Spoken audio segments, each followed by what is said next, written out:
Assalamualaikum warahmatullahi wabarakatuh. Ketemu lagi dengan saya di channel Sinar Abadi Multimedia.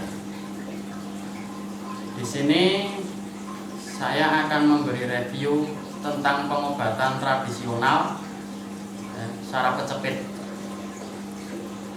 Di mana saraf kecepit itu penyakit yang sulit untuk disembuhkan. Semoga tutorial saya kali ini bermanfaat. Di sini saya akan menjelaskan apa itu sih saraf kecepit dan penyebabnya. Kita lihat gambar. Saraf kecepit itu sendiri terjadi karena bantalan tulang belakang ini yang penyok ya. Penyok bisa karena cedera kecelakaan, bisa karena duduk ya, jatuh posisi duduk, ataupun terbentur saat kecelakaan ya. Kalau ini bantalan ini penyet ya, ini penyet biasanya akan menekan kiri dan kanan seperti itu. Kalau penyet ke kanan, biasanya saraf ini akan lemah bagian kanan ya, bagian kanan. Seperti kaki itu kesemutan, buat jalan agak berat ya, seperti itu yang terjadi. Untuk jalan sulit itu diakibatkan karena saraf ada kendala dari apa itu, tergencetnya saraf dari bantalan tulang belakang itu tadi. Untuk pengobatan yang saya lakukan adalah yang pertama, kita panasi dengan infrared ya, dengan infrared. Tujuannya agar saraf itu tadi lentur ya, saraf ini lentur dan bantalan ini pun juga akan lunak ya. Setelah di infrared selama 14 menit ya, kita melakukan pemijatan ya. Ya. Kita langsung saja ke praktek. Semoga Anda semua paham dengan apa yang saya tunjukkan ya. Untuk langkah yang pertama, kita panasi bagian belakang ya, bagian tulang belakang dengan cahaya infrared ya, dengan infrared khusus, biasanya dibuat untuk terapi itu loh. Dipanasi. Untuk alat terapi saya biasanya menggunakan dimmer ya. Jadi terang redupnya bisa diatur. Kalau beli secara langsung, biasanya dia itu ada dua pilihan, untuk full panas dan setengah ya. Tapi untuk pembuatan saya ini pakai dimmer, jadi bisa diatur. Untuk anak kecil biasanya terlalu panas ya, kita bisa kecilin gitu loh ya. Ya. Setelah kira-kira 15 menit ya, sudah 15 menit, infrared kita matikan ya.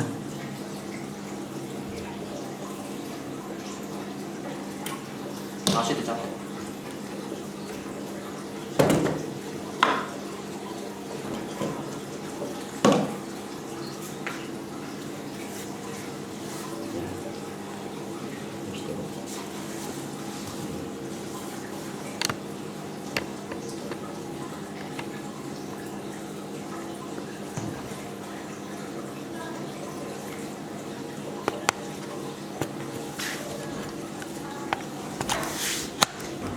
Ya.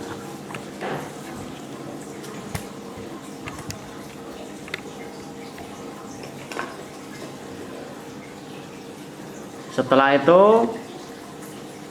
pasien kita suruh tidur secara tengkurap ya, semua lurus ya, badan lurus ke depan, kaki lurus ke belakang ya, seperti itu ya. Setelah itu kita lihat di bagian telapak kaki ya, kita luruskan ya, seperti ini. Seperti ini ya, seperti ini. Kita lurus dari atas sampai ke bawah, lurus ya. Biasanya kalau ada apa itu cedera di tulang belakang ya, saraf kejepit itu tadi, biasanya diukur dari jempol kaki, dia akan beda selisih seperti ini. Ada perbedaan selisih kalau ada sakit di tulang belakang. Tapi kalau keadaan normal ya, dia cenderung akan sama itu ya. Kalau sama ini berarti nggak ada sakit di tulang belakang gitu. Biasanya kalau sakit di tulang belakang sebelah kanan ya, biasanya sebelah kanan juga ukurannya akan seperti ini ya, beda ya. akan beda ya. Tapi untuk jalan ya sama, tapi setelah diukur dari segi urat, dia akan beda jauh. Yang jelas ada perbedaan gitu. Setelah kita melakukan pengecekan di telapak kaki ya, seperti ini ya, ternyata ada sebelah kanan ya, sebelah kanan ada yang sakit ya, cedera ya. Langkah pertama yang kita lakukan adalah pemijatan ya. Pemijatan itu sendiri sangatlah riskan ya, harus dilakukan orang yang berpengalaman ya di bidang saraf. Seperti itu ya. Kita lanjut di bagian tulang belakang. Telapak kaki itu tadi ternyata ada masalah di bagian kanan ya. Pertama kita tekan, kita pijat di bagian area bokong, area pantat ya. Ya seperti ini ya, kita pencet ya, kita pencet seperti ini ya, seperti ini ya. Terus biasanya kalau pas bagian saraf itu akan terasa sakit ya. Biarpun baru ditekan seperti ini udah sakit ya. Selain di bagian pantat juga ada di bagian dalam ya, bagian betis, antara betis dan ya, di bagian lutut ini loh, belakang bagian lutut ini kalau ditekan akan juga terasa sakit. Lepas ya, setelah itu kita tekan lagi, setelah itu lepas ya, tekan lagi, setelah itu lepas ya, tekan lagi. Kira-kira membutuhkan waktu sekitar 5 menit ya. Sini 5 menit ya, bagian pantat 5 menit ya. Terus bagian belakang ya, bagian belakang ini juga akan sakit bila pemijatan pas ya di bagian saraf, ini akan terasa sakit. Ini sakit banget, padahal ini cuma dipegang ya, seperti itu. Setelah itu semua udah ya, ini pantat dan bagian atas ini udah. Selanjutnya kita pijat ya, bagian kanan kiri tulang belakang ya. Ini kita pijat seperti ini ya. Terus pindah turun dikit, pindah turun dikit, seperti itu ya. Seperti itu terus ya, seperti ini ya. Terus dari ujung pantat ya sampai leher. Nah, ini kita pijat semua ini. Untuk pemijatan harus rata ya, harus semua. Tujuannya urat saraf itu tadi biar lentur. Setelah kita pijat ya, setelah kita tekan itu tadi, langkah kedua adalah tahap pengurutan ya. Tahap pengurutan. Setelah pemijatan ini ya, setelah pijat dari atas sampai ke bawah semua ini pijat ya, seperti itu, dari leher sampai ke ujung pantat ya, kita pijat semua. tujuannya agar urat dan saraf tadi lentur ya.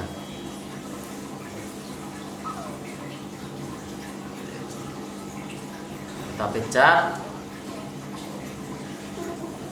kita tekan ya, tapi jangan keras-keras ya.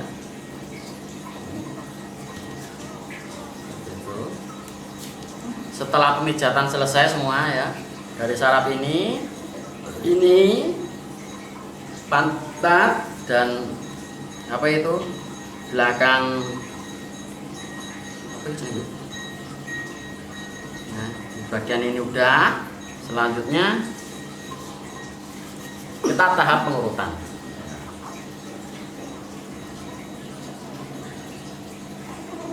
Dari bawah ke atas seperti ini. Bawah ke atas. Terus ya. Berlanjut. Kira-kira membutuhkan waktu 5 menit juga ya.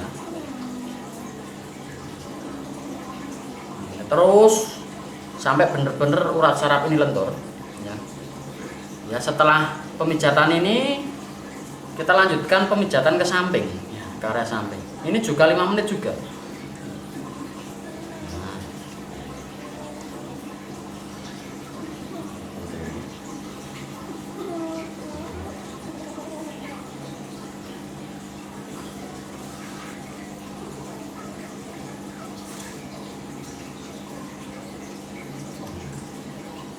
Kira-kira udah semua, udah diurut semua ya toh.